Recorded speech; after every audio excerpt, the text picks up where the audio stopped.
Okay, so I want to talk about something that happened here a couple of days ago. And a lot of my videos recently have been quite produced, written and edited really heavily and stuff like that, and filmed with the nice lighting and stuff.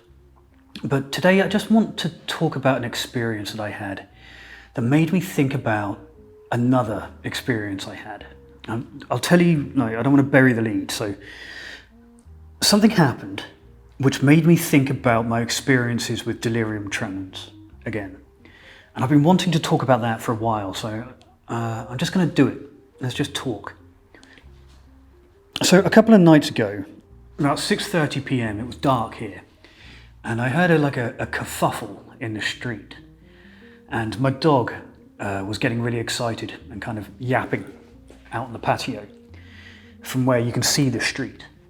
And I kind of stuck my head through the curtains, through the patio doors, and looked out, and there was a group of 6 or 7 people scuffling in the street, shouting Russian at each other.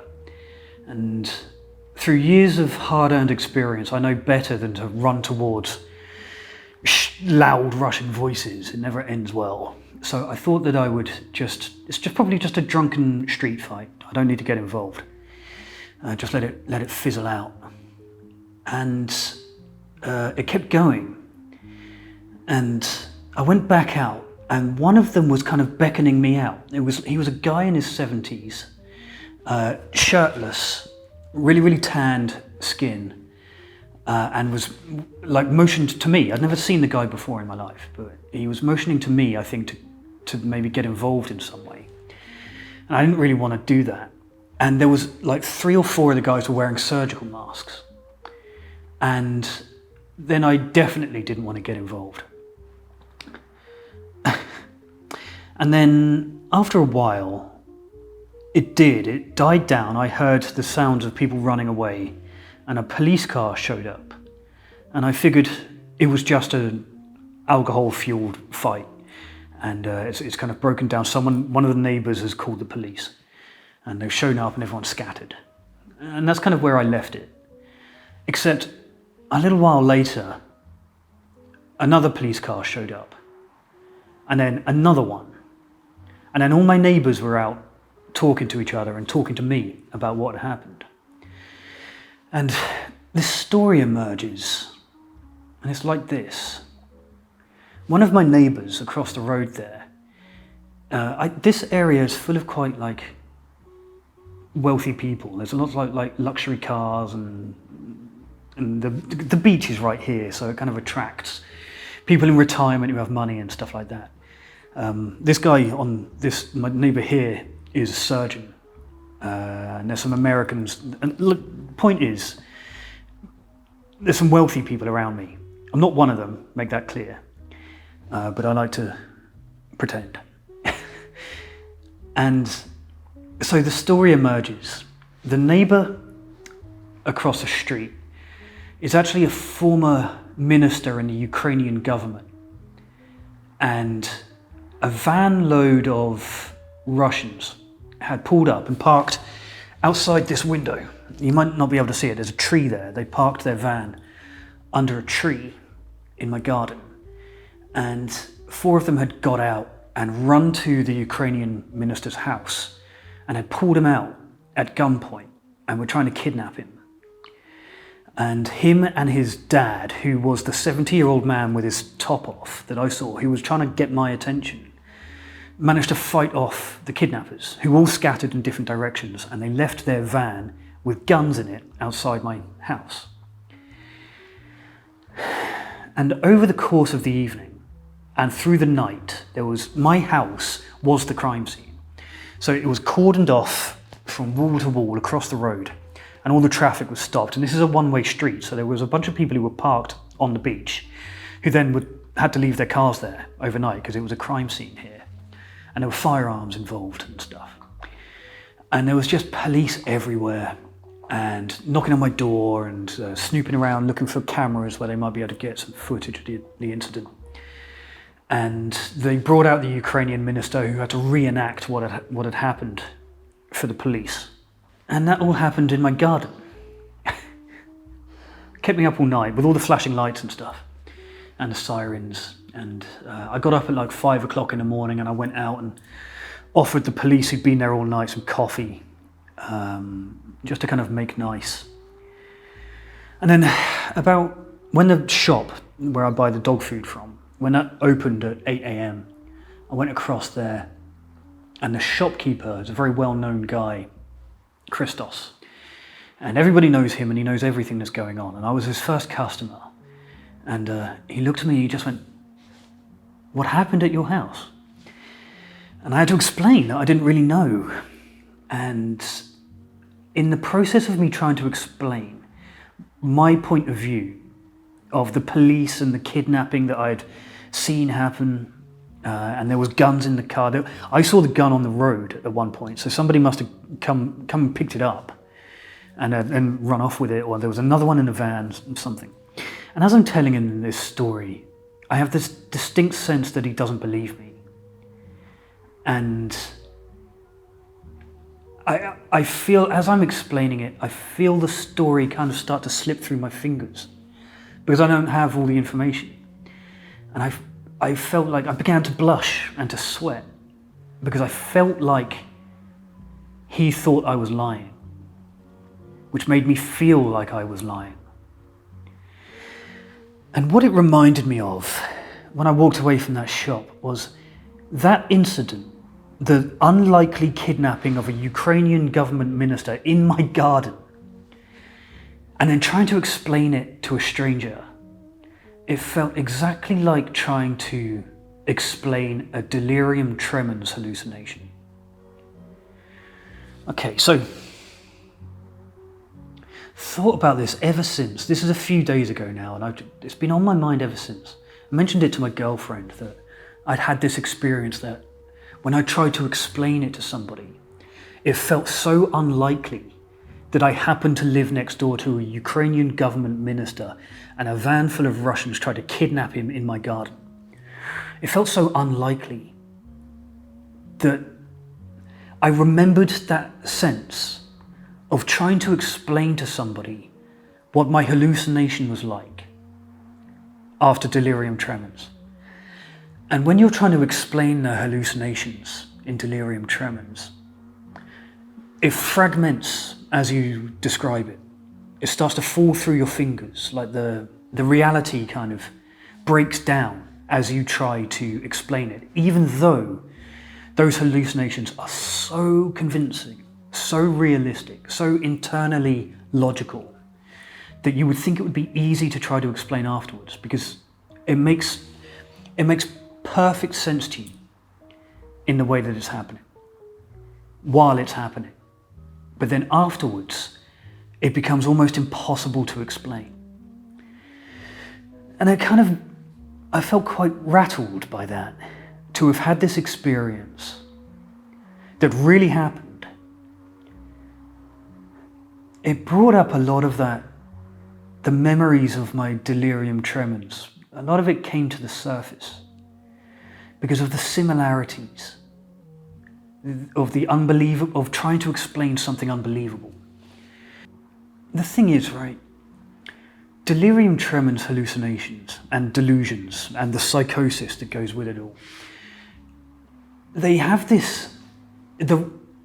they are entirely believable because they have an internal structure to them. They are internally logical.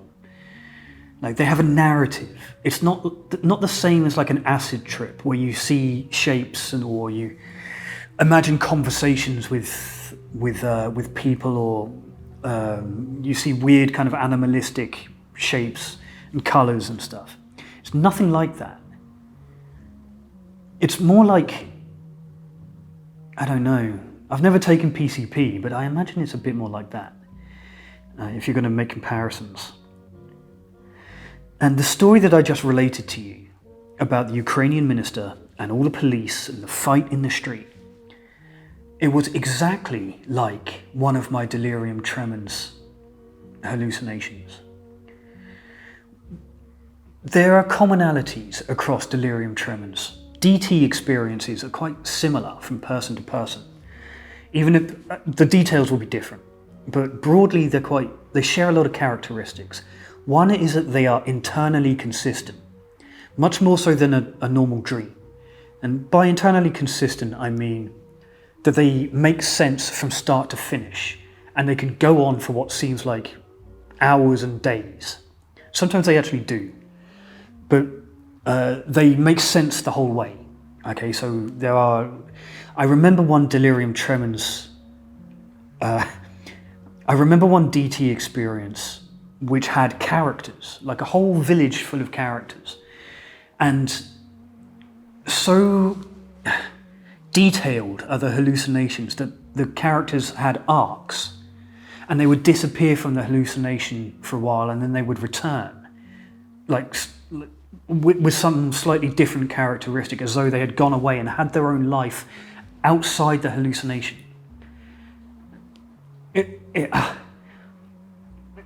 It's really amazing and very difficult to explain. But the thing that happened here, it had all those hallmarks. It had that internal consistency, in as much as it felt believable. If I had imagined this scenario or written it as part of some story or something, you would find it convincing. It had the violence in the street fight, and the guns and stuff, the sense of menace, a sense of threat that is really, really common to delirium tremens. I think because when you start to experience delirium tremens, your body is in panic mode. Okay, so your central nervous system is panicking. It's highly overstimulated, and it results in a constant panic state, a state of fight or flight. Your body is under extreme stress, and that manifests as hallucinations that are very violent, where you feel under attack. Because that's what your body thinks is going. Your body wants you to run away. And when you're hallucinating, that's the tone of the hallucinations. But it also had like authority. So in this case, it was the police. The thing that actually happened, it was the police. But delirium tremens hallucinations, they have something in common with paranoid delusions and schizophrenia as well, where those delusions are often characterized by some great force working against you. Police or medical staff or some shady organization like the CIA and that kind of thing. And this had that. It had plainclothes police, like a secret force of people involved. And also, as well as the power, the secret organizations or the police, it also had this kind of criminal element, the Russians in this case. And that's why it was so close to home for me, is because in one of my DT experiences, I believed that I was staying with my parents, and I believed that their house had been put under siege by Russian soldiers who had come to take me back to prison in Kazakhstan. My brain had taken that experience of being in jail in Kazakhstan and had made it the basis for this hallucination with these terrifying Russian, or in the hallucination, it was very distinctly Soviet soldiers. I remember that my father, I had run into the garden in the actual hallucination. I've talked about it before, but if you've never seen that video, I had run out of the house thinking that it was prison, that I was back in prison. And I'd left into the garden, and I was trying to climb a garden wall and climb through a bush to escape. And that was real. I mean, I was really in the garden, and I was really trying to climb a wall and escape what I thought was a prison. And my dad had woken up. It was the middle of the night, and my dad had woken up and had come out with a torch to try to find out what was happening in the garden. And he shined it on me. And the way that I remember it, he was wearing just a dressing gown, and it was the middle of the night, and a torch, dressing gown and torch. But the way that I interpreted it in my hallucination was that he was wearing a full kind of like Soviet general's uniform, complete with like awards and stuff on the lapel. And he was talking to me, but in English. In the real world, he was talking English to me, but I was hearing it as Russian. And I believed that what must have happened was that he had been sent by the British embassy undercover as a Russian general to get me out of the prison. That was how my hallucination framed that, when really it was just my dad in his socks with a torch. So convincing, so insidious.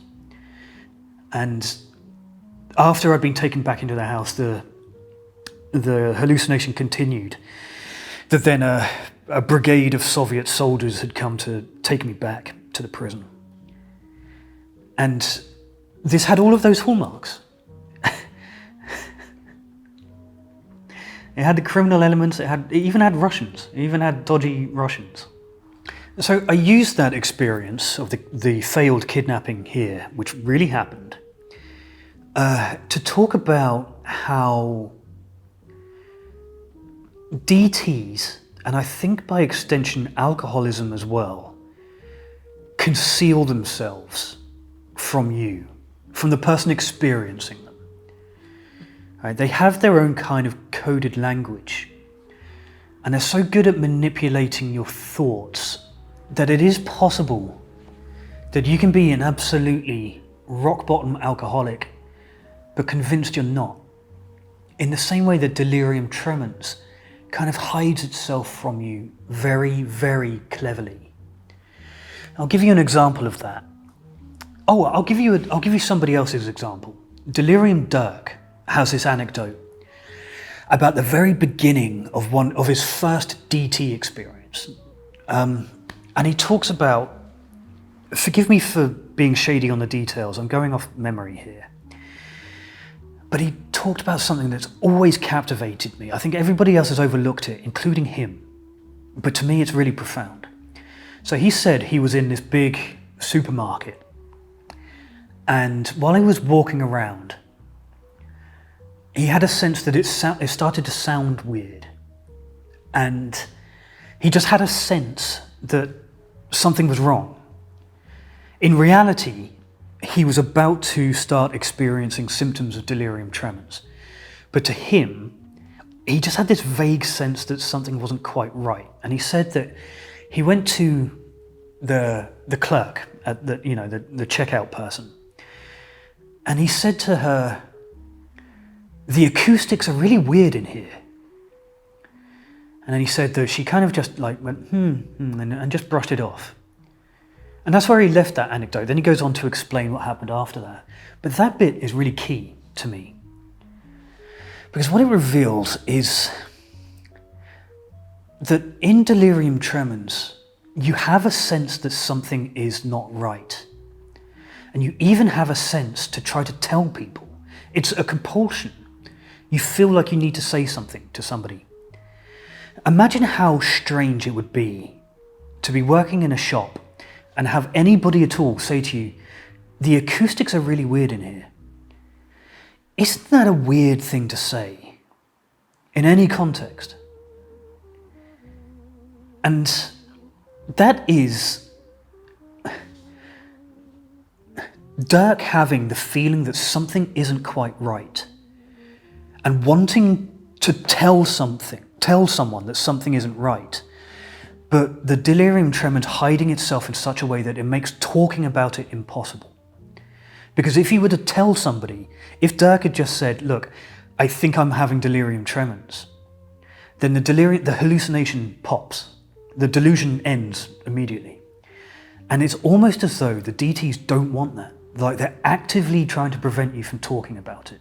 And I'll add to Dirk's story my own, which was in like the second really serious DT experience I had.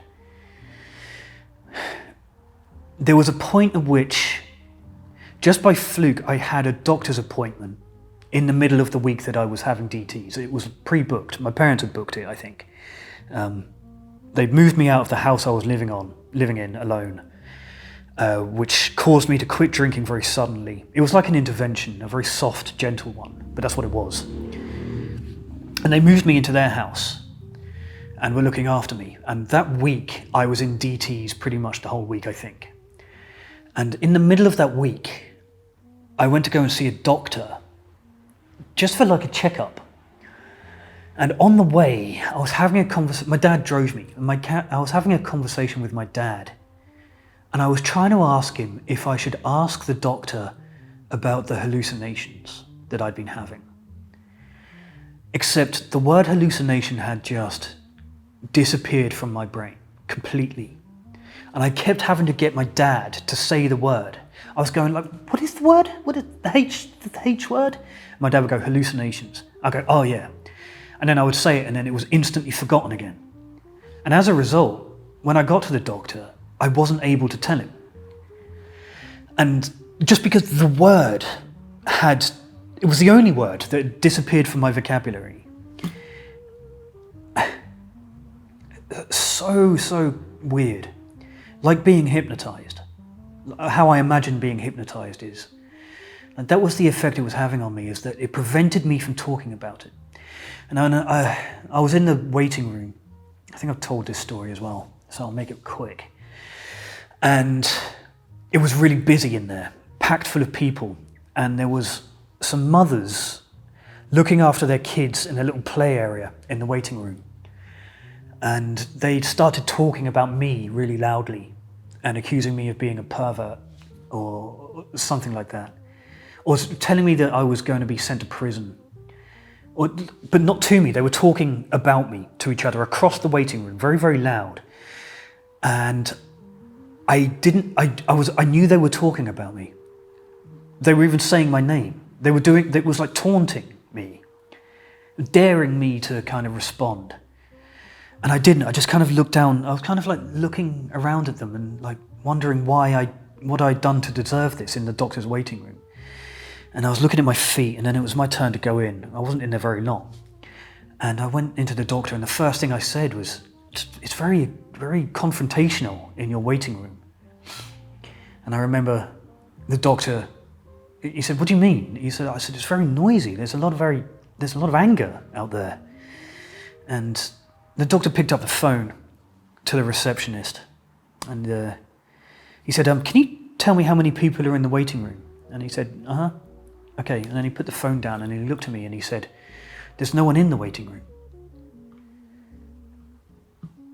And that me saying to the doctor, it's very confrontational out there. It's exactly the same as Dirk saying, the acoustics are weird in here. It's like a desire to say that something is wrong, but just not having the vocabulary to do it. Very strange. It's like it doesn't want you to talk about it. And then once it's over, you still don't quite have the language to talk about it. I'll give you another example of one where I kind of let it play itself out. I don't think I knew that I was hallucinating, but I remember it being really interesting. So, I've got no context for this. I don't know when this happened or where I was, whether I was like walking around and it was happening or whether I was just like in my bed or something. But I remember I walked down into this kind of smoky underground basement bar with all this red velour, and it was very dim and atmospheric, like cigarette smoke and stuff. And I ordered a drink, like a double vodka or something from the bar.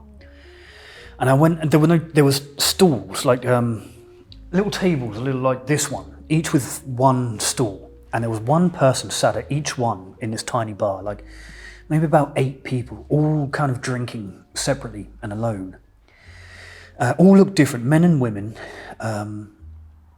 each of them with like a different style. And at some point, I walked over to a guy sat at a table, and he was drinking there with like a whiskey or something. And I struck up a conversation. I asked him who he was, and he said, "I'm you." And I said, "You're me?" And he said, "Well, I'm part of you. I'm your charisma." And I asked him what he meant, and he was a very charismatic guy. I remember he was wearing a green velvet suit jacket, and it's one that I had when I was quite young. I used to love that thing, and he was very cool and didn't look like me. He just looked like a random guy. But I was like, "What do you mean?" He said, "Yeah, everybody here is you. Everybody here is a part of you." And we had this conversation, and I asked him, like, "How important are you to me? How important, what do you mean to me?" And he said, "Well, I'm very important. I'm a big part of who you think you are." And then I got up and I walked over to this woman in a kind of red satin dress. And I asked her who she was, and she said, "I'm your humour." And she was super funny. And then I realised that, I think I said it to one of these characters. I said, like, I'm having a conversation about myself inside my own brain right now. I've been given the opportunity to go and assess every single piece of my personality individually. That's what I did. I had a conversation with everything that makes me me. And perhaps you got from me trying to explain that how hard it is to explain. But in the moment, it is a little bit like trying to tell someone a dream, I guess. But it's so much more vivid than that. Because during that hallucination, I didn't want it to end. I thought, this is something very profound. I've been given an opportunity here. I need to make the most of it. This is an opportunity to figure out who I am. Those were all conscious thoughts. And that went on for ages and ages and ages. And for a little while afterwards, after the DT period had ended, I had a sense that it had happened for real and that I did know myself better. But when I try to explain that to somebody, it becomes absolutely ridiculous. And there are things in those hallucinations which will go to my grave. I won't even tell you. They're too violent, too gory, too obscene to even give expression to. And even if I said them out loud, you would perhaps be shocked, but it wouldn't carry nearly the kind of weight that they have for me. The fact that as far as my brain is concerned, I really saw these things myself. I truly experienced them as though they were real. And that leaves a big impression on you afterwards. So the trauma of a delirium tremens hallucination, like, no one really talks about this stuff. We mention it, we kind of talk around it, but we all see kind of the same stuff. Dirk, for example, who was the first person I saw really talk about these things, on YouTube. I mean, I've done a lot of reading since, and I can find accounts of delirium tremens going back hundreds of years, and even those tally up. He said that he was seeing things, it was like in a Saw movie of like various instruments of torture. And I saw those too. In fact, I saw them vividly and for extended periods of time in extreme detail, the kind of detail that makes you wonder how your brain is capable of generating it. You know, like how when you think about computer graphics, you wonder how much computing power it takes to generate, you know, Avatar 3 or whatever. The amount of like gigabytes and megahertz and gigahertz that must go into producing these kind of incredible visuals. It makes me wonder how powerful my brain is, that it was generating that stuff live for me to experience. And I mean, down to like tendons breaking and stuff. So I guess an inevitable question when I talk about delirium tremens, everybody kind of asks, if I don't mention it, people ask, how much was I drinking in order to have a prolonged episode of delirium tremens? And I'll answer that very briefly.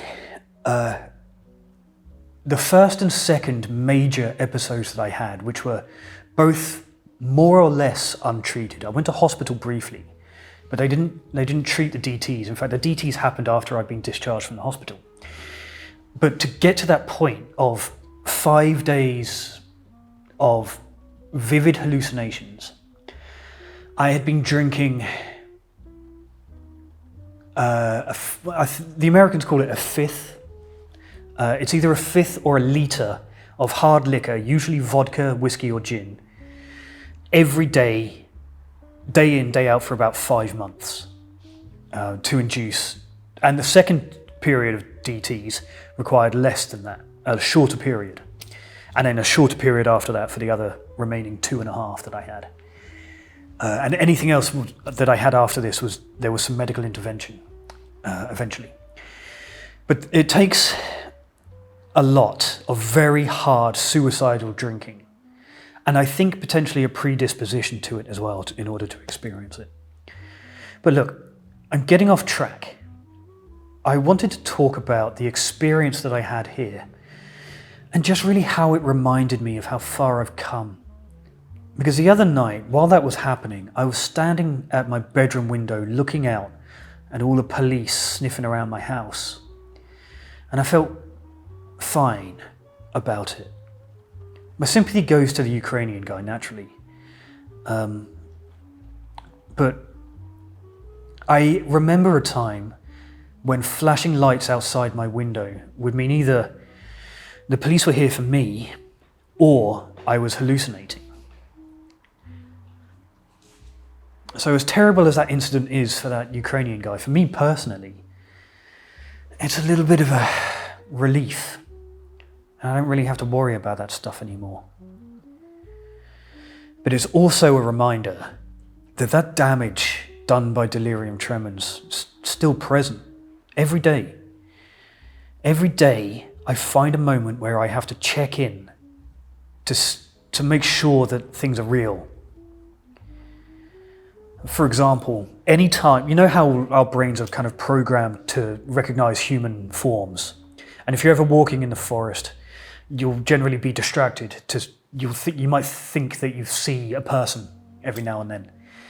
And we're programmed to do that. And we're programmed to recognize faces. Even in nature, you spot the pattern of a face all the time. Well, that's normal. But every time it happens to me, because those informed my delirium tremens hallucinations, every time there is movement in the periphery of my vision or the corner of my eye, and I have to go like that, I get a little thrill, a little rush of adrenaline. And I have to work extra hard to make sure that I am in touch with reality. Yeah. Okay, I just wanted to get that off my chest. Thank you for watching. And as always, good luck out there.